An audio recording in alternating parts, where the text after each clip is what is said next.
All right, everyone, welcome to the ORCID US Community Showcase webinar. This is the 11th showcase in the series, which is really exciting, so let's go ahead and get started. So to begin, we'll start with some introductions. Your ORCID US community staff are pictured here. Sheila Rabin, the Senior Strategist of Research Infrastructure Programs, Paolo Guhilde, the Strategist for the ORCID US Community, and myself, Kayla Ramhit, the Program Assistant for the ORCID US Community. Also joining us today is Shauna Sadler, the Engagement Manager from ORCID.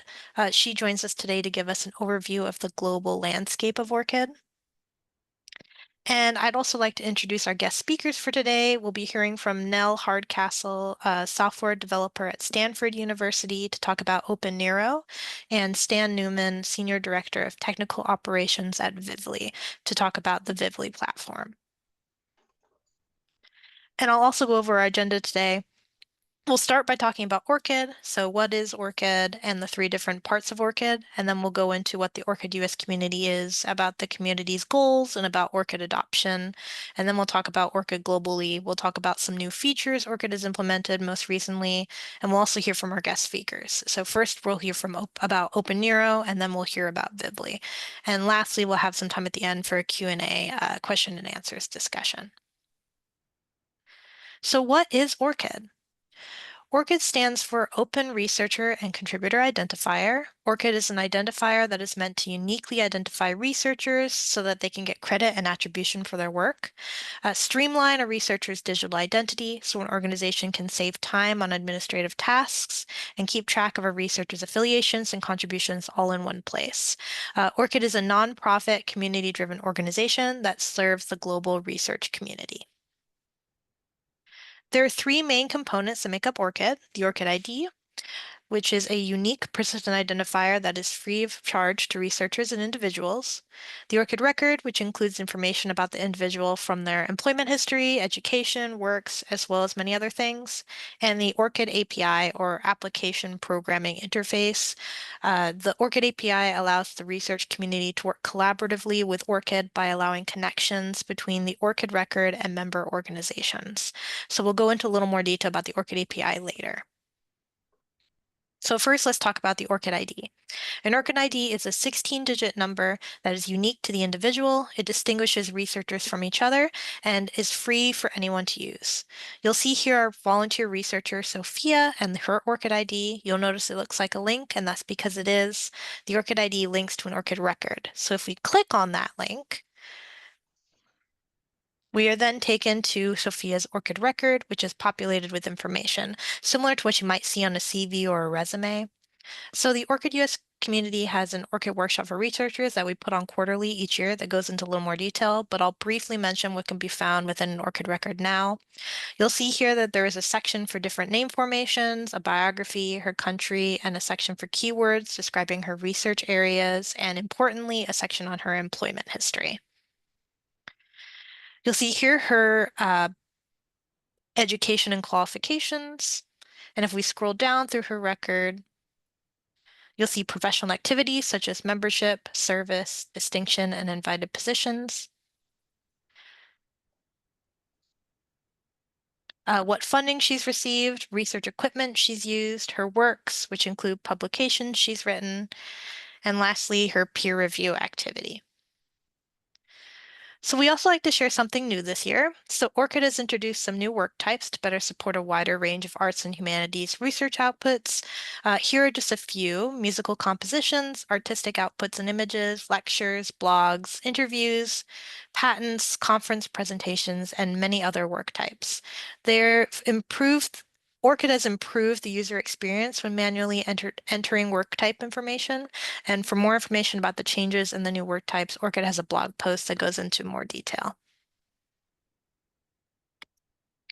So I mentioned earlier the ORCID API. The other important component of ORCID.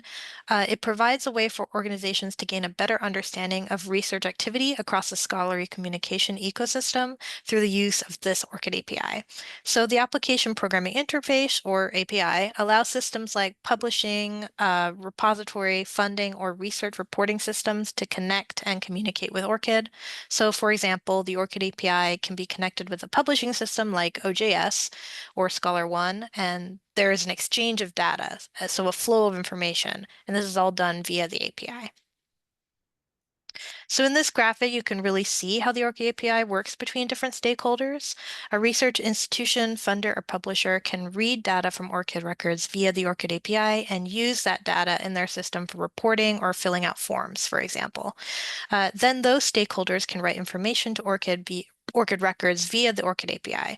So another example is a publisher can write works to an ORCID record, a funder can push grant awards, or an institution can push employment information, and a bunch of other things as well.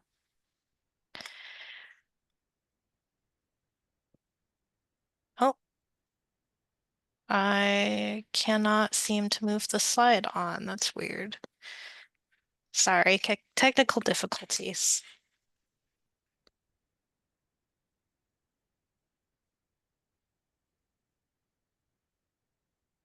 Sorry about that. Let me try resharing my screen.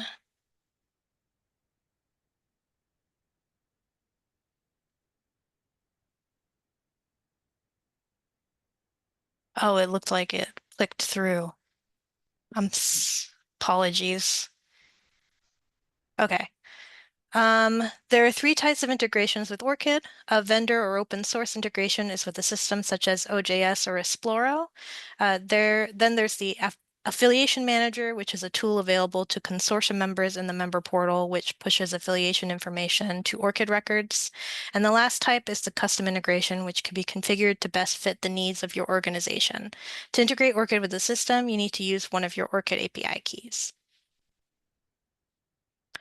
Now, if your organization is writing to ORCID and the researcher authorizes that organization to write to their record, they become a trusted organization.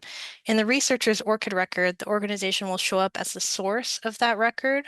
So, for example, the University of Virginia has written employment to this researcher's record and they show up as its source. In that source field, you'll see this green check mark. This is what we call a trust marker. Trust markers further verify visibly that the organization is a trusted source, reinforcing that the information in the record is authoritative and credible. And now I will pass it on to Paolo to share more on the ORCID US community. Thank you, Kayla. So now let's talk about the ORCID US community. If you could flip through the slide, that would be great. Okay, great. Thank you, Kayla.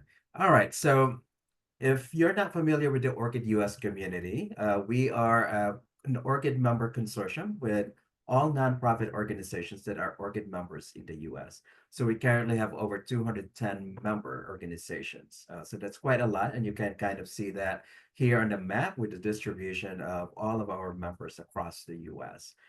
So the community itself started as a partnership between Lyrasis, the Big Ten Academic Alliance, Greater Western Library Alliance, and then Northeastern Research Libraries. So all of these four organizations kind of came together to create the ORCID US community. And also with that, Lyrasis is the home organization for the community itself. So that's why we are here today. All right, on the next slide.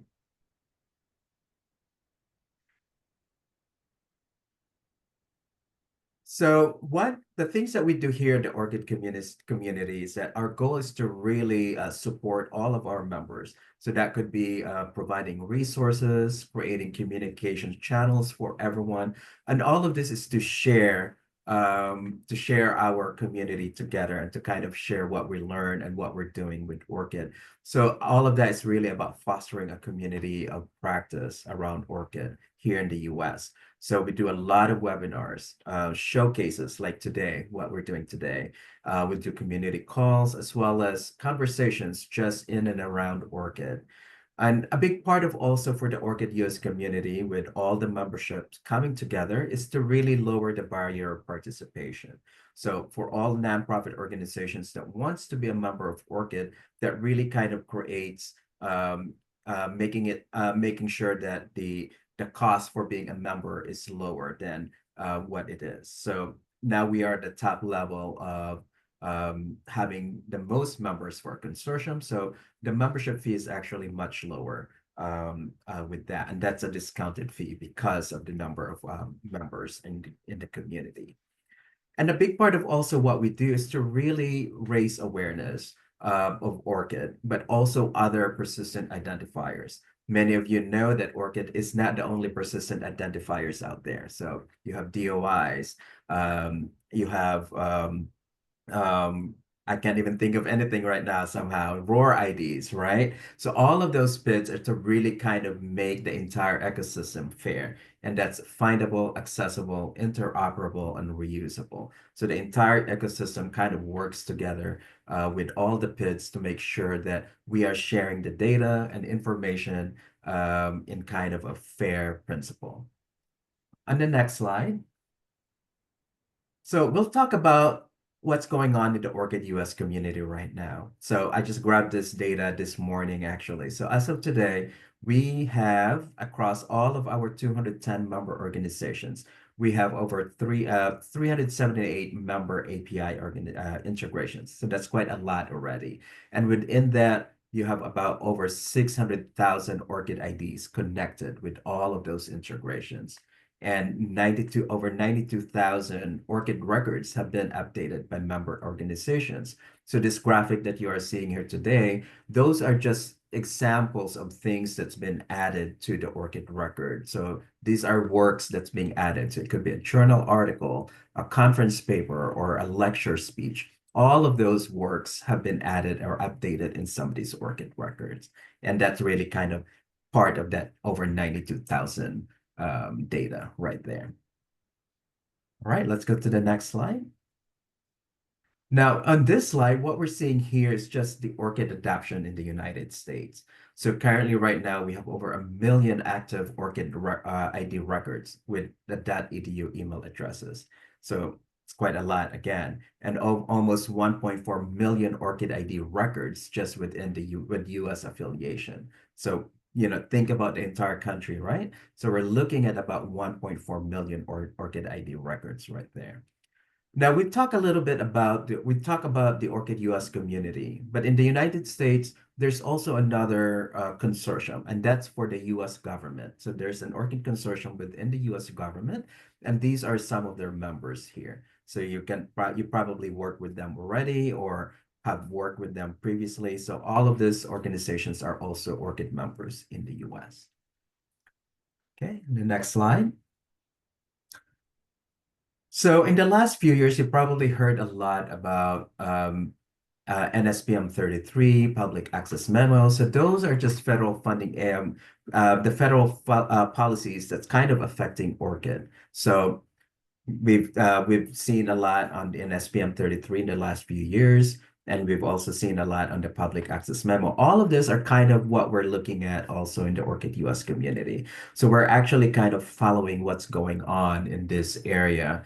One of the things that we have here down that third bullet there is actually a summary of US federal agencies right now and their policies when it comes to NSPM 33 as well um, as well as the public access memo. And I will share that link with you right now so you can take a look at it. So what we're doing is compiling the different federal agencies and their policies for public access as well as NSPM 33.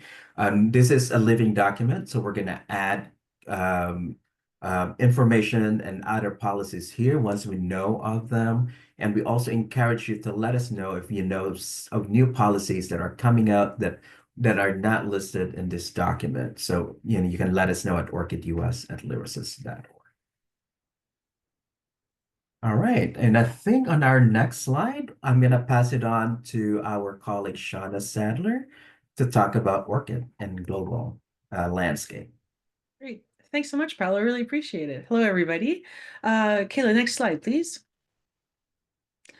So as Kayla and Paolo have been talking about ORCID and our infrastructure that we provide, I just thought I'd start off by showing everybody last year, our ORCID registry was queried 2.2 billion times. So that is, as Kayla and Paolo described, people writing data to ORCID records, people reading data from ORCID records, using it as a login.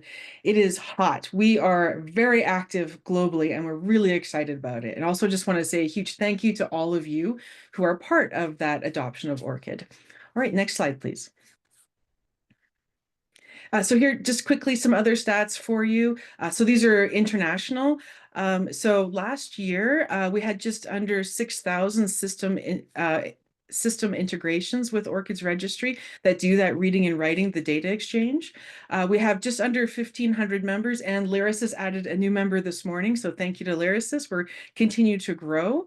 And last year, that data items that were written to ORCID, we had 25 million bits of data or like lines of data written to ORCID, and we've had 9.4 million records. So obviously some of those records got a few new multiple points of data in them, which is really exciting. So we are seeing the data at the infrastructure of ORCID really be heavily used, and it's really exciting. Okay, next slide, please. So researchers are using ORCID and recognizing their research contributions to their ORCID record. And we have seen that there are research activities in ORCID records from every country and around the world, from Antarctica to small islands in the South Pacific and to the North Atlantic. Research activities have been captured in ORCID records everywhere, which is just fantastic. Okay, next slide, please. So as Paolo and Kayla mentioned earlier, people get an ORCID ID free of charge, but what we do as our business model is we do charge organizations an annual membership. So next slide, please. And so I thought we'd show you, we have members in 62 countries around the world. And next slide, please. And we're really excited. Last year, we added 4 new countries to ORCID's community, which is exciting. The Bahamas, our first one in the Caribbean, Bolivia, Ecuador, and Uzbekistan. So exciting. We're moving into Central Asia, and we're really continuing to grow. There's researchers everywhere, and we're so excited that they're adopting ORCID's infrastructure. All right, next slide, please. So we have, so like Lyrasis is the nonprofit consortia for the US, we actually have 30 consortia around the world. Now, I'm not going to list them all for you, but so you can read these 2 lists and get a sense of our reach and how well organized ORCID is around the world. And next slide, please. We have 1 regional consortia in Latin America and the Caribbean, because some countries are a little small, like Costa Rica. They don't have very many, universities or research organizations in Costa Rica. So it makes more sense in Latin America and the Caribbean to organize their consortia at the regional level, which also aligns with their research community and their community of practice in the area. So we're so pleased. It grew faster than we expected. The adoption has been really strong. We have 96 members in this regional consortium. And we've got some projects happening with this group as well. And so keep an eye on this area, Latin America and ORCID's community. It should be exciting. All right, next slide, please. So we have a few consortia in development right now, so you get a sense. So we're speaking with Thailand about a new consortia there. India, there's a lot of researchers in India. And so we are working with the federal government there because everything's quite federally centralized in India and working with them on a consortium in India. The IITs are really keen ORCID adopters. So we're working with them. And then Sri Lanka has put up their hand and they'd like to lead our second regional consortium and to be able to support, and which apparently they already do, researchers in the Maldives, Pakistan, Nepal, Bhutan, and Bangladesh. All right, so hopefully we'll see those go live this year or early 26. Right, next slide, please. We have a global participation fund. So ORCID, what we do is we provide funding in 2 different channels to support global development and global ORCID adoption. So the first is for community development and outreach grants. And so we've just awarded some grants just recently to organizations in Ghana, India, Kenya, Kyrgyzstan, Malawi, Uganda, and Uzbekistan. And then we also provide technical grants two organizations who provide systems, to researchers in the global south, and how those systems can integrate with ORCID and help researchers in the global south use ORCID effectively in their area. And so big thank you to Lyrasis. They've been a wonderful group. And so we've provided funding for ORCID integrations into Dataverse, DSpace, and Vivo as a few examples. All right, next slide, please. We also do partnerships with organizations around the world. Usually that's kind of our first start with the communications. And so we've been working with the Arab states, ASRAN, for quite a while, and we're building that connection. So we're hoping to see some really good ORCID adoption in the Arab states soon. As I've mentioned, you've heard India and Sri Lanka a few times. That's where the ORCID adoption really started, was in these partnerships. And recently we've just signed a partnership with Uganda. So we're looking forward to that, what comes out of Uganda as well. All right, and next slide. And so to continue our global adoption and participation, we have our ORCID board. And of course, we have our consortia leads like Paolo, Kayla, and Sheila. And we have meetings. We get together once, a couple times a year. And we try to hold those in different regions of the world. And so that way it's easier for international participants to attend and participate. So this year in this picture, we show our board and our consortia lead meeting in Chile. We have just recently had a meeting in Germany, and the next meeting is scheduled for South Africa. Right, and next slide, please. So our plans for increasing global participation in 2025, I won't read these off, but just so you have a sense that we're continuing to grow internationally and to further our global adoption with these practices that I've mentioned to you already. But also there's going to be a large aspect of listening, talking to people, hearing what their experiences are, and refining our service offerings to make sure that we maintain and continue to grow our adoption internationally. All right, and then next slide, please. And that's everything for me. I'll pass it over to Nell now.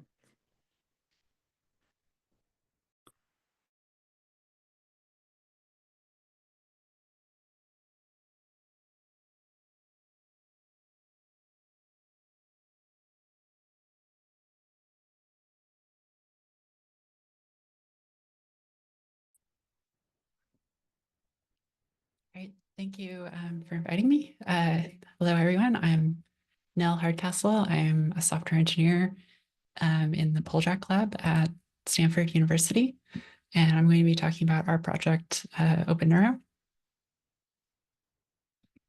So just a brief introduction to OpenNeuro. OpenNeuro is a neuroimaging archive that began development in 2015 and launched in 2017.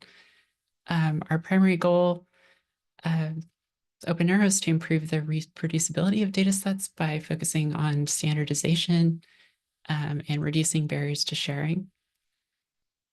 OpenNeuro standardizes around the brain imaging dataset standard that was developed around the same time period. And the archive currently holds 1,300 datasets and over 100 terabytes of data. So originally the platform launched with Google as our OAuth provider for registration and management of users. But quickly we realized that we wanted to include multiple options, and ORCID was the most natural fit. So ORCID was added shortly after launch in 2017. Originally we used just the public API.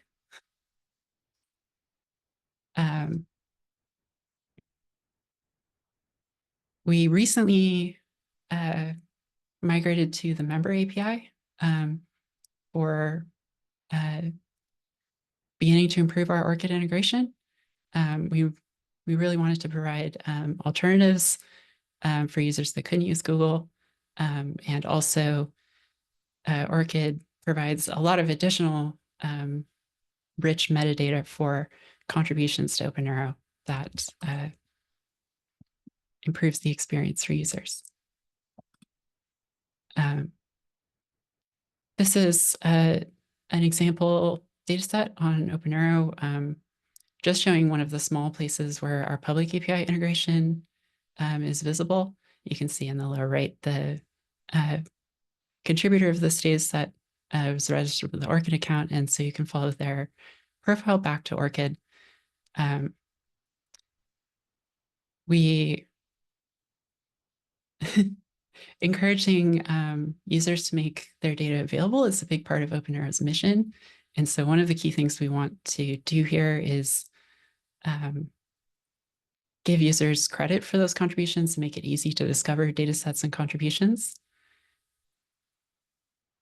And using ORCID is one of the key tools we use to do that.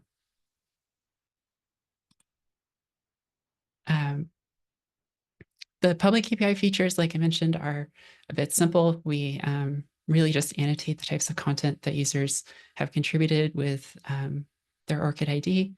And with our public API integration, we're pushing any data back to ORCID. Here you can see an example of some comments where you can see a mix of ORCID and Google users interacting on a data set on OpenNeuro.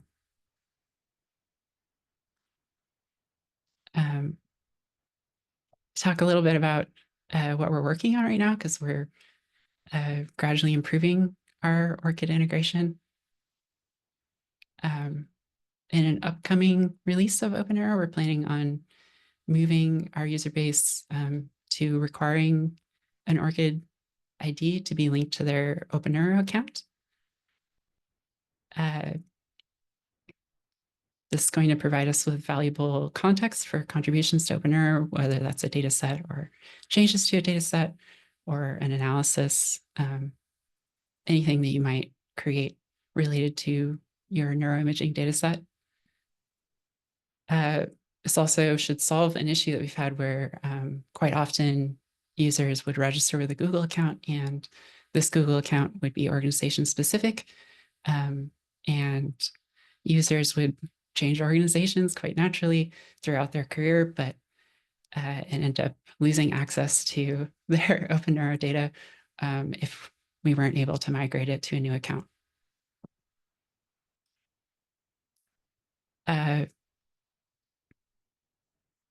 As you saw a few slides ago, our data sets show like a list of authors.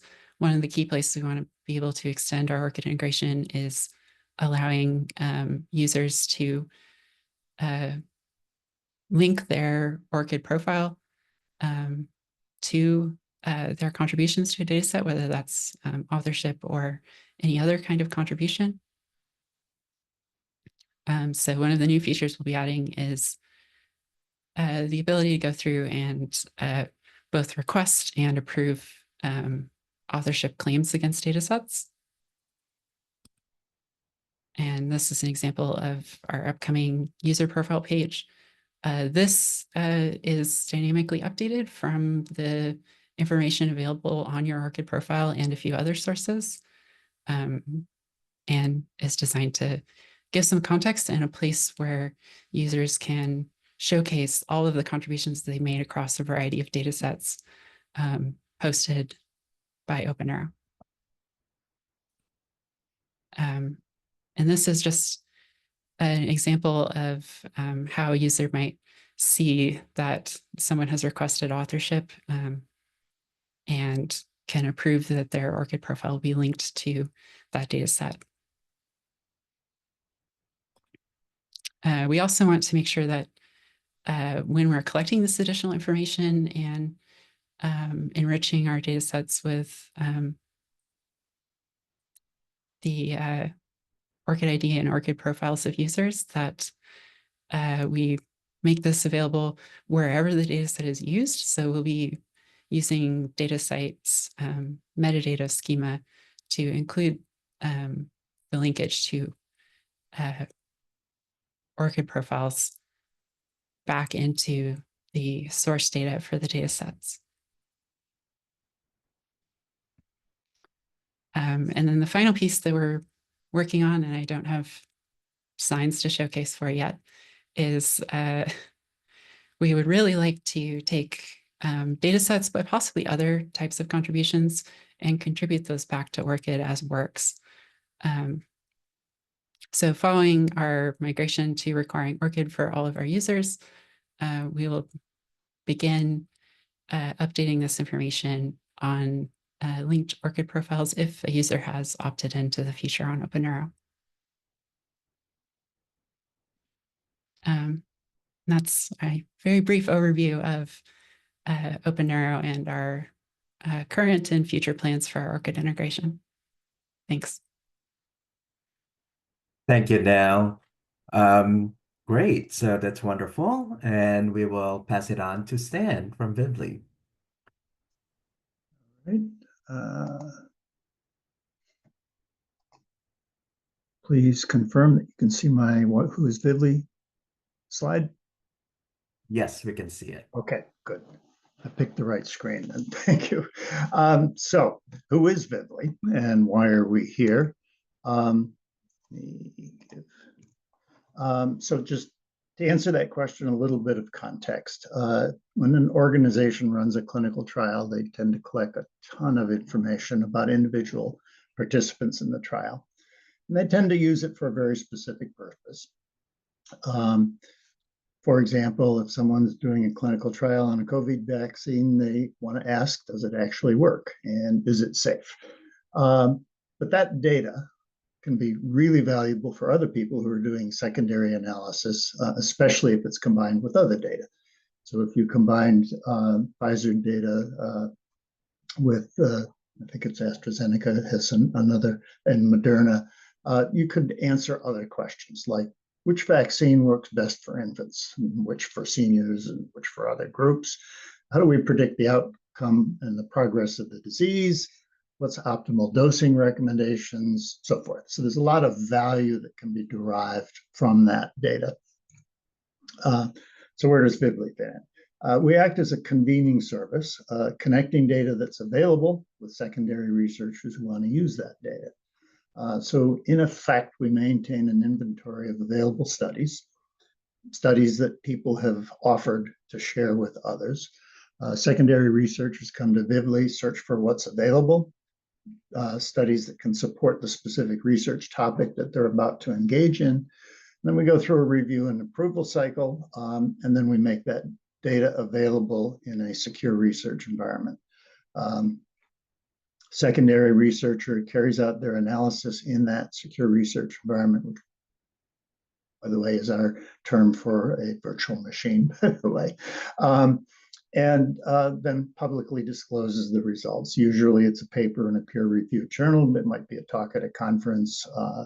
In the medical world, there's this thing that is a little odd to me of posters that are displayed at conferences and such. So there's a variety of ways in which the results of that analysis might be disclosed. Okay, so that sounds a lot like OpenNeuro in many ways. Our broad goals of sharing data for secondary research, either reproducing or deriving additional different results, are identical. The details are a little bit different. Traditionally, Vivli focuses on tabular data, typically SAS files or CSV.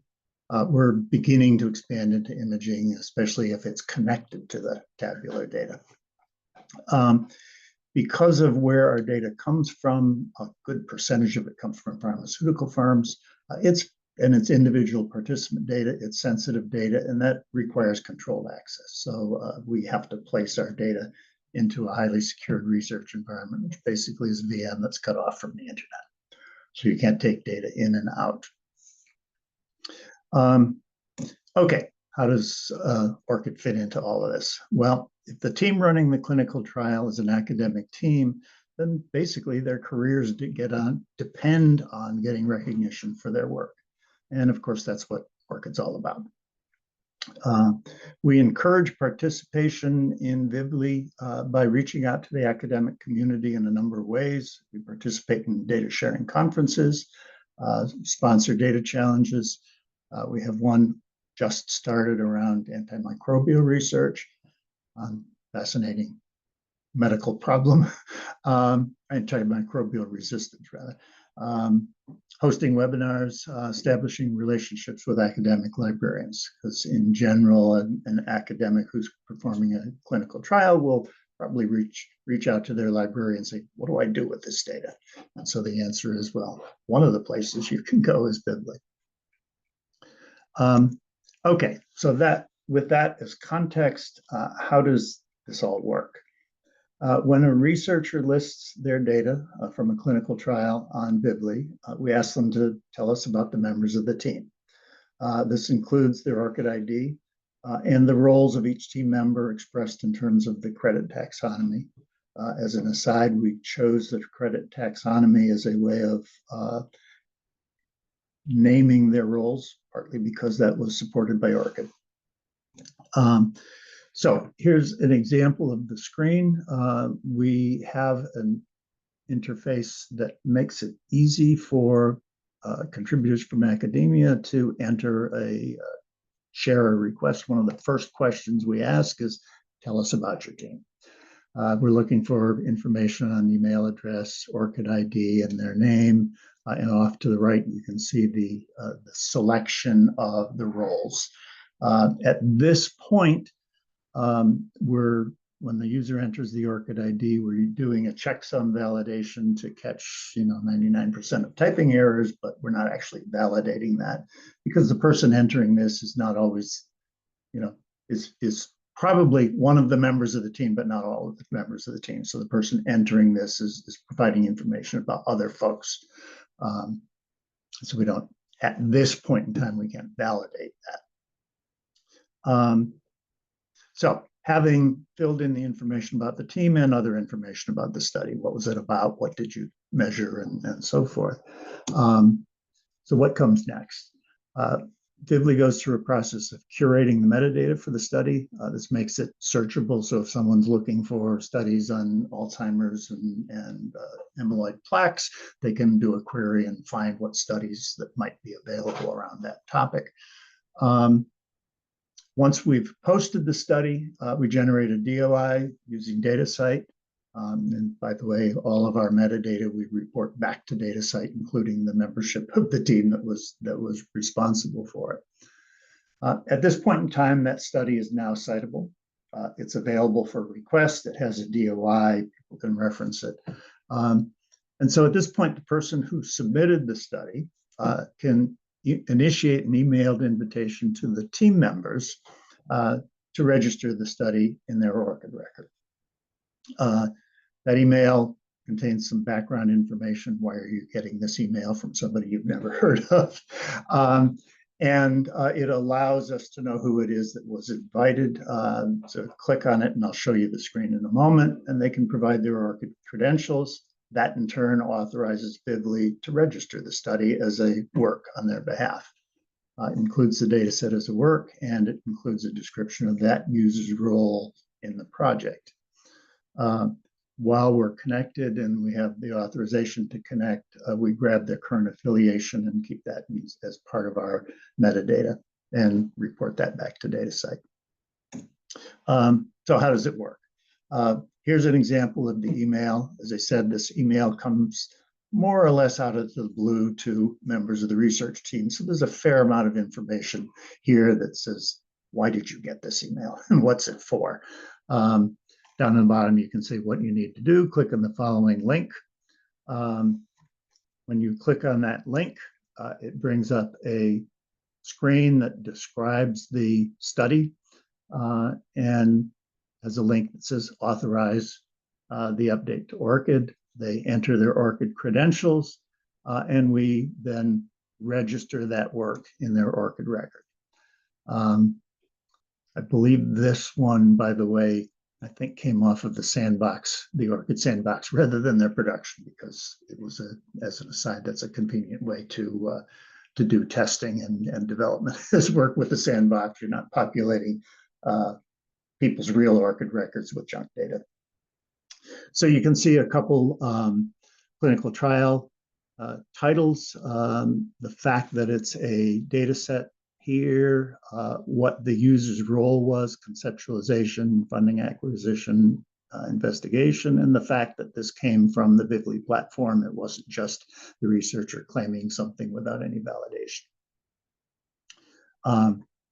Once that's done, if someone comes back to Vivli, they want to find a study about COVID vaccines, and they find one, they can look at it, various information about it, including a screen like this, which lists the members of the team, their IDs, and their roles.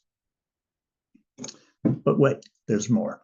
When a secondary researcher requests and uses that data, and then publishes a journal article, or, as I said, any other sort of mechanism, talks at a conference, we ask them to give us their citation. And so we record that in our record for the project that they started. However, because we know what studies were included in that project, because we had to put them there and give the people that data, we actually copied that citation to the study, because that study contributed to the paper that was generated using that study. And so that list of citations is displayed with the study record in the Vivli platform, and again, reported to DataCite. So again, if you are looking at a study, either this is your study, you can look at it, or if you're a researcher looking for studies that might be of value, there's a fair amount of information here. One unrelated to COVID, unrelated to ORCID. We track information on how often was this record viewed, how many times was the data downloaded, and we provide a list of the disclosures that were based on that particular study. Again, that the goal is to give people credit for the significance of the research that they did, to encourage, among other things, people to continue to share their data for the greater good of doing secondary research.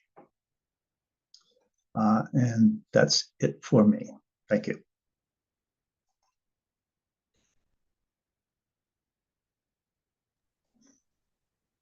Wonderful. Thank you so much, Stan, and also Nell, for your great case study presentations. So we have about 15 minutes left in this session.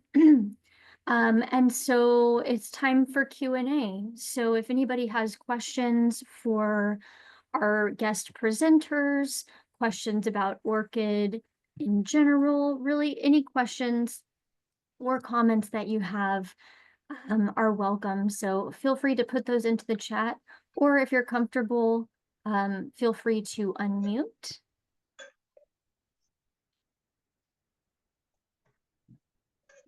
I did see a question in the chat recently asking about sharing links.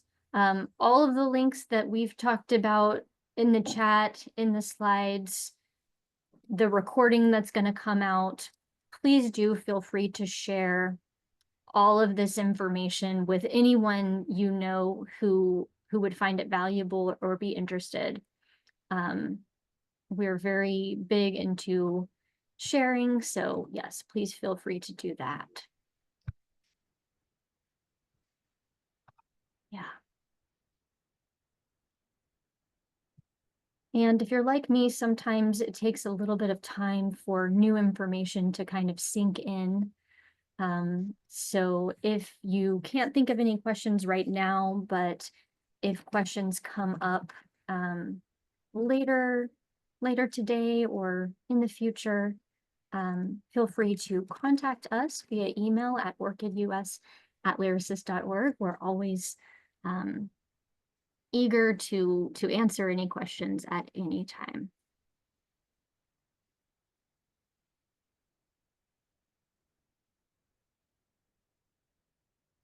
I do have a question. Okay. Nell, if you could talk a little bit more about your plans of including ORCID in the DOI with the DataCite schema that you were talking about, that would be great. Thank you. Sure. So we use DataCite as our DOI provider. And then when you publish a public open or a data set, we create a DOI for you via DataCite. And so we're creating this DataCite record already, containing some of the metadata about the data set. And so we want to include the references to the richer author information than just a name in that record if possible. And then also, because OpenNeuro data sets are essentially just a collection of files, right? And a lot of the use cases for OpenNeuro data sets are using a tool called DataLab, where people might be working with a downloaded copy of the data set and then producing like a derivative data set that is based on an analysis performed in the data set and might have a very different structure. That copy is outside of OpenNeuro, and we can't really do that much with it once someone has taken it and they're working with it outside of OpenNeuro. But we want that metadata to remain with that copy. So we put that file back into the data set itself. And then when someone makes a derivative of that data set, there is at least a reference back to that information without having to go and look up the DOI record separately.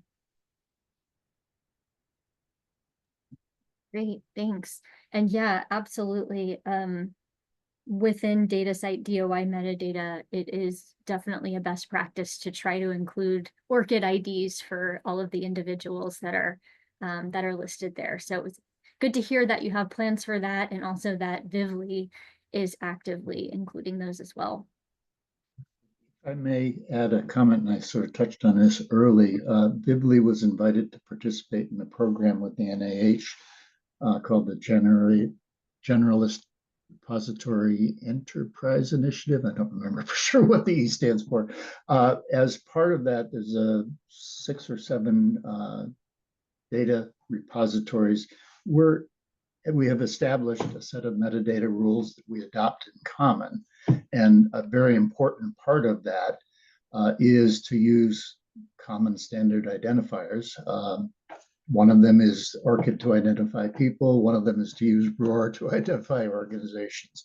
And part of our agreement among all of those is to store all of that data in DataCite, so it's commonly available as well.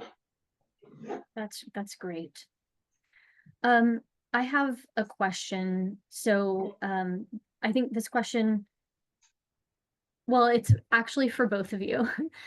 So Nell, you had mentioned that I think you make it so that users can log in with ORCID or assign ORCID to their own works and contributions, but you're thinking of making it required, if I'm remembering correctly.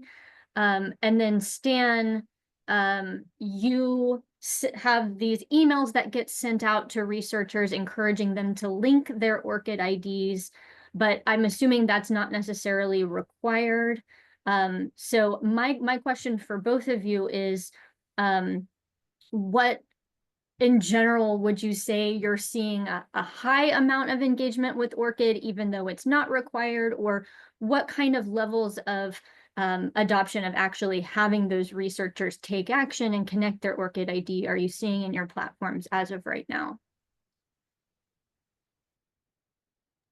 So I'll jump in. We are relatively new to integrate to ORCID. The other thing I'll observe is that proportionally a very large percentage of our information is coming from pharma rather than individuals, and pharma just doesn't provide ORCID IDs.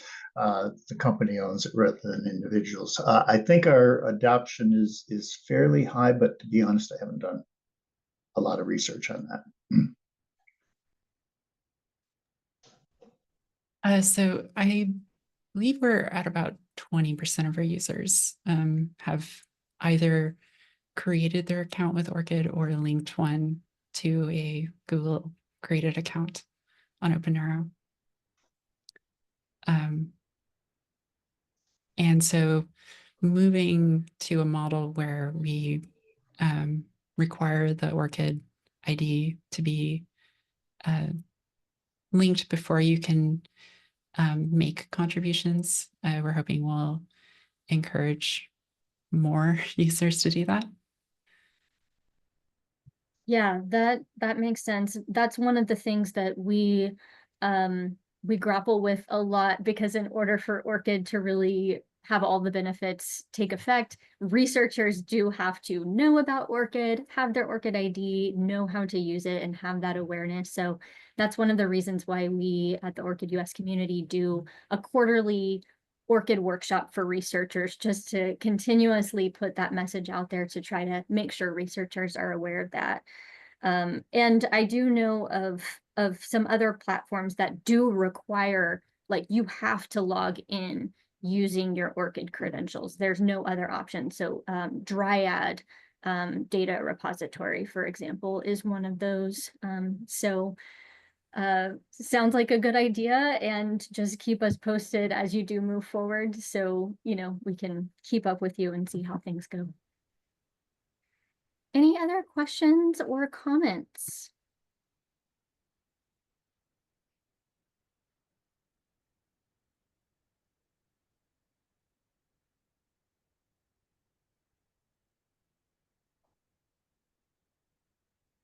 So if anybody does think of additional questions, like I already said, feel free to email us. Our email address is in the chat. I do also want to just make everyone aware that we have another webinar event coming up in May, on May 20th. And this one will be less of a kind of case study showcase and more of a general informational webinar about ORCID. The audience for this one is really mostly geared toward staff at organizations that work within the research life cycle, research ecosystem. Although researchers could feel free to attend this, we have a separate series of webinars that are more geared toward researchers themselves. So I invite everyone on this call to join us for this event in May, and also feel free to share this with any of your colleagues and network that might be interested. And that registration link is in the chat. Last call for questions and comments.